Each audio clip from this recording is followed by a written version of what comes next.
ब्राह्मणों में न्यायिक चरित्र नहीं होता है। मोदी जी जाके वहाँ जो बिरयानी खा के आए थे, यही बात करके आए थे क्या?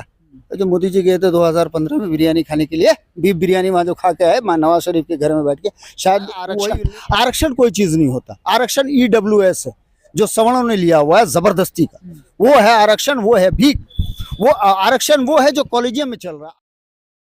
बिल्किस बानो गुजरात में जिसके साथ मर्डर हुआ, पूरे खानदान को जला दिया गया, भाजपा सरकार उसको लाके दे रही थी। कोई बात नहीं, अच्छी बात है, मैं तो उनका समर्थन करता हूँ, वेरी गुड, करो। हम मुसलमानों को सजा है, हमें सजा लेनी होगी।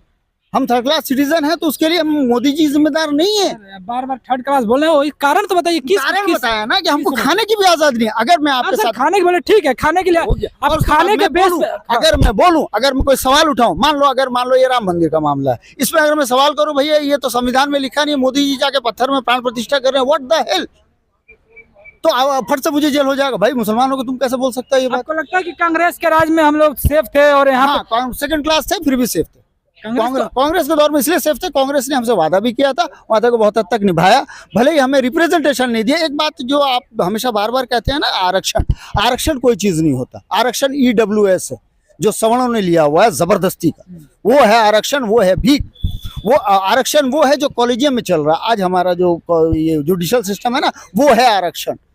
हमारा आरक्षण वो है जो लिटरल एंट्री से घुसा रहे हैं, है ना, संविधानिक नहीं है। भारत में संविधान 1952 के बाद लागू ही नहीं हुआ। अगर लागू होता तो OBC की जनगणना होती, SC की जनगणना प्रॉपर होती और उनको जो है दिया जाता। वो अभी तक वहीं पर 52 में अटका हुआ है, ये भी 22 में अटका हुआ है, जो है मुसलमान अभी भी वही 14-15 में ही अटके हुए। नेता इसके बारे में क्यों नहीं बोलते हैं? और पहले बात यह है कि भारत सरकार को क्या करना चाहिए कि आप फर्स्ट क्लास सिटीजन बन जाए? नहीं, उसके लिए क्या करना चाहिए, क्या मानक होना चाहिए? फर्स्ट नहीं, सेकंड नहीं। आपको दुख होता है ना कि भारत में रह के एक विशेष वर्ग बोल रहा है कि हम थर्ड क्लास सिटीजन है, सेकंड क्लास सिटीजन है। हमको बनाया गया, फर्स्ट क्लास सिटीजन कैसे बनेंगे बताइए? फर्स्ट क्लास सिटीजन होने के लिए वो जो है, आप जो है RSS भाजपा में आ जाइए, वहाँ के ब्राह्मण बन जाइए, वहाँ के जो उच्च कोटि के बन जाइए, उनका आपके पास सब कुछ रहेगा, आपको न्याय भी जल्दी मिलेगा, आपके लिए कुछ भी हो जाएगा। अगर हम जाके बोले तो फटाफट हमको अंदर, हमारे लिए परसेप्शन भी चल जाएगा।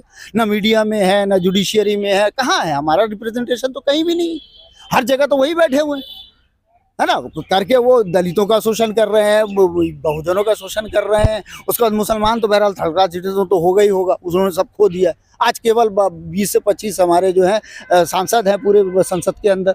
आपके नेता क्यों नहीं बोलते हैं? आप बोल रहे हैं। हमारे नेता बोलते हैं, अब सुनेंगे तब ना, मोदी मीडिया सुनेगी तब ना। हम बोलते हैं, बार बार बोलते हैं, हम तो लोगों को उभारते भी हैं। उसके बाद कुछ नेताओं को तोड़कर जो है वो भाजपा ले भी जाती है, डरा के धमका के। हमारे मुसलमानों को भी दामाद बना के ले जाती है, क्या कर सकती है? हमारे दामाद नहीं है, आपको पता होगा ना। मुसलमान भाजपा जो है मुसलमानों से बहुत प्यार करती है, सिर्फ दामाद बनाने के लिए। लेकिन हम तो, अब तुम 3% हो, 3% के दामाद बनेंगे, 20% कैसे हो? पॉसिबल तो नहीं है ना ये।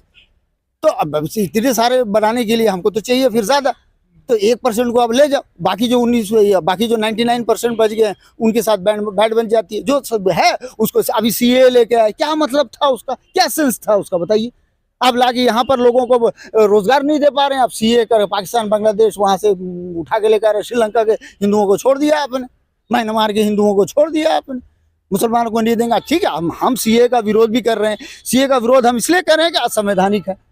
आप लोग बार बार कहते हैं मुसलमान विरोध कर रहे हैं, मुसलमान से संविधान असंवैधानिक है, उसलिए विरोध कर रहा है। आर्टिकल 14, आर्टिकल 25, आर्टिकल 21 और 25 तीनों का उल्लंघन है। मैं खुल के कह रहा हूँ, ये हम इसलिए विरोध कर रहे हैं कि तुम संविधान को बदल देते, आप अमेंडमेंट करते हैं संविधान में। वहाँ पे हिंदू प्रताड़ित थे, इसलिए वहाँ के हिंदुओं को सिटीजनशिप दी जा रही है। कैसे? यहाँ पर हिंदू तो ज्यादा प्रताड़ित है, या तो दलित मनीषा वाल्मीकि प्रताड़ित नहीं है। आपको लगता है पाकिस्तान में हिंदू सेफ है? पाकिस्तान में हिंदू सेफ है? अरे भाई, भारत में यहाँ सत्यानाश होकर पड़ा पाकिस्तान। मणिपुर में क्या हिंदू सेफ है? अब बताओ, आपको पाकिस्तान फट से घुस गई, मणिपुर जाने का आपको टाइम कहती है ना। बीजेपी का कहना यही है, एक मिनट सुनिए, प्रवक्ता है बीजेपी का कहना यही है कि भारत में वह हिंदू आए हैं जो पाकिस्तान, अफगानिस्तान और बांग्लादेश में सताए गए, पीड़ित हुए हिंदू, सिख, बौद्ध, जो भी 6 धर्मों के लोग हैं, उनको नागरिकता दी जा रही है क्योंकि वो वहाँ पे सताए जा रहे हैं। अच्छा, मोदी जी जाके वहाँ जो बिरयानी खा के आए थे, यही बात करके आए थे क्या? जो मोदी जी गए थे 2015 में बिरयानी खाने के लिए, बीफ बिरयानी वहाँ जो खा के आए मां नवाज शरीफ के घर में बैठ के, शायद वही लेके आए होंगे। ये चीज उन्होंने बताया नहीं हमको। और उसके बाद जो है वो जो है CA जब लेके आए, संविधान का ही सत्यानाश करके रख दिया। रात के अंधेरे में बिल लेके आ रहे हैं, व्हाट द हेल। ये कर रहे हैं। वो संविधान का तो सत्यानाश कर दिया, जैसे अनंत हेगड़े ने कहा निकाल के हम बना देंगे। मैं कहा बना दो भाई, तुम संविधान बदलो तभी तो हम लेके आएंगे अपना कानून। हमारे पास है 750 शरीयत के माने कानून। अब जान लो शरीयत कौन सा कानून लाएंगे? वो बोले हैं कि संविधान जो 750 साल हमारा कानून चला, जिस पर से हम पूरे अखंड भारत पर जो हमने राज किया, मुसलमानों ने अखंड भारत पर जो राज किया। फिर अंधभक्तों वाली बात कर रहे हैं। अखंड भारत क्या है? अखंड भारत ये है जो अफगानिस्तान से लेके पाकिस्तान से लेके अफगानिस्तान से लेके ईरान से लेके पूरा यहाँ तक पूरा किसका राज था? मुसलमानों का ही तो राज था। आपको पता है साउथ के जो स्टेट हैं वो अखंड भारत में नहीं आते हैं। कैसे? साउथ के कुछ स्टेट अखंड भारत में नहीं आते। आपने अखंड भारत का मैप देखा है? टीपू सुल्तान कहाँ के थे? टीपू सुल्तान तक वहाँ पूरे साउथ में टीपू सुल्तान का ही तो राज था। दक्कन था, टीपू सुल्तान थे, वो सब तो मुसलमान थे। टीपू, अरे सर आप अखंड भारत की बात कर रहे हैं। अखंड भारत किसने बनाया था ये बताइए? आप अखंड अंधभक्तों जैसी बात कर रहे हैं। अखंड भारत किसने बनाया? अखंड भारत का मतलब हुआ जिस तरह कहते हैं अपने भारत के बहुत बड़े हिस्से पर था, जिसको हम गजवा हिंद कहते हैं। गजवा हिंद होगा आपको लगता है? हो गया, होगा। हजरत औरंगजेब रहमतुल्लाह अलैह के जमाने में गजवा हिंद हो गया। अब नहीं होगा। अब 50 बार होता रहा। गजवा हिंद का मतलब है तो बोलता है कि अभी होगा, हुआ नहीं है। देखिए पाकिस्तान जो है ना, पाकिस्तान क्या बोलता है हमें उससे कोई मतलब नहीं ना, मैं उसका कोई प्रवक्ता हूँ। मेरा देश है भारत, ठीक है। इस वक्त मेरा देश है भारत। इस वक्त मतलब क्या? आगे नहीं रहेगा?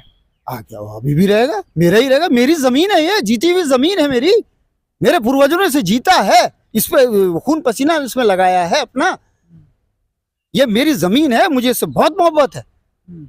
इस जमीन को हम छोड़ नहीं सकते, मर के यही दफन होंगे। किसी की मजाल नहीं जो हमें यहाँ से निकाल सके।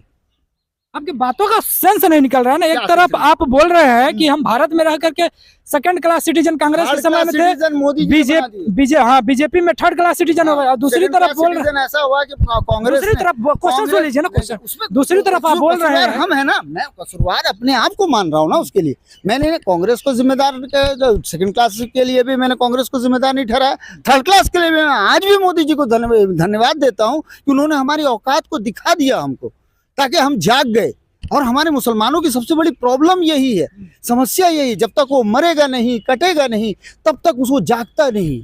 जब वो एक बार जाग गया ना, फिर सत्ता की प्राप्ति हो जाएगी। हमारे पूर्वजों ने लाल किला यूं ही नहीं बनाया था, वो इसलिए बनाया था कि अगर वो उनको मौका मिल गया तो यहाँ से हुकूमत चलेगी। चलो दिल्ली हुकूमत करने के लिए बनाई गई थी।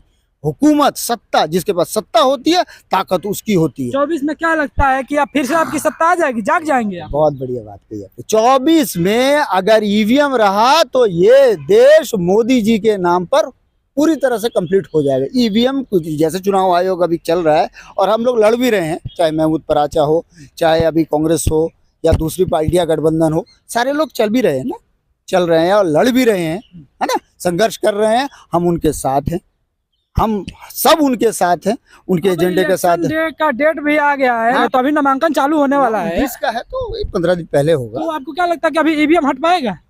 नहीं, ईवीएम नहीं भी हटेगा तो 100% वीवीपैट लगाए, 100% वीवीपैट लगाए, पर्ची की गिनती हो। जैसा कि 8 अक्टूबर 2013 को सुप्रीम कोर्ट का ही फरमान है।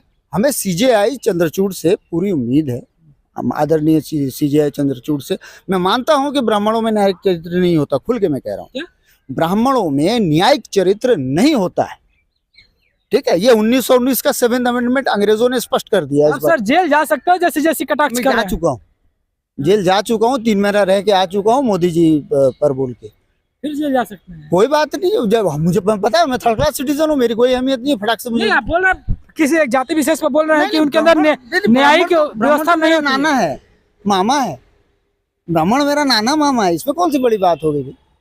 ब्राह्मणों में न्यायिक चरित्र नहीं होता, मैं नहीं कह रहा हूँ, ये कह रहे हैं अंग्रेज 1919 के 7th अमेंडमेंट। मामा कैसे हुए बताइए? बिल्कुल, हमारी जो माएँ हैं वो सब तो ब्राह्मण की तो बेटियां हैं, हमें गर्व है इस बात का। इतिहास उठा के देख लो। आप लोग ब्राह्मणों के औलाद हैं? औलाद नहीं, माँ हमारी ब्राह्मण है, बाप हमारा मुसलमान। यही बात, बाप हमारा मुसलमान और हमेशा रहेगा। बाप से ही चलती है ना नस्ल, इसलिए आप लोग पितृसत्तात्मक। अब वो उसी चल रहा है, चल तो वही रहा है, तो उसी पे चल रहा है तो चलेगा। माँ भी है तो माँ का इज्जत है, माँ के कदमों के नीचे जन्नत है, इस्लाम का नूर नियम है। और मुझे लगता है कि 2024 में, जहाँ तक मेरा अपना ये है कि 2024 में अगर मोदी जी जो है ये करते हैं, है ना, अगर आ आते जाएंगे तो फिर क्या करेंगे आप लोग? आ जाएंगे तो कर क्या सकते हैं? जैसा सबका होगा वही हमारा होगा। अकेले हम तो नहीं है, खाली अकेले मुसलमान तो नहीं है। थर्ड एससी क्लास तो आप ही लोग हैं ना। हम थर्ड क्लास है, बाकी जो सेकंड क्लास बने हैं, वो तो लड़ेंगे ना अपने संविधान को बचाने के लिए, हम उनके साथ रहेंगे। वो अपने संविधान को बचाने के लिए लड़ेंगे, जिसमें हम भी संविधान सिर्फ उनका है? नहीं, हमारा भी है। आप बोल रहे हैं कि वो अपने संविधान को बचाने के लिए लड़ेंगे, सिर्फ उनका हाँ, नहीं तो है ना? वो कहते हैं कि बाबा साहब ने लिखा, हमारा है। हमने कहा ठीक है भाई, तुम्हारा है, कोई बात नहीं। अपने सिर कुछ नहीं लेना है। सिर नहीं, फिर भी बोल रहे हैं एक कि हम मिनट, थर्ड जब वो क्लास कह रहे हैं, हम तो बन रहे हैं ना, हम तो बना दिया गया ना हमको, हम करें तो क्या करें?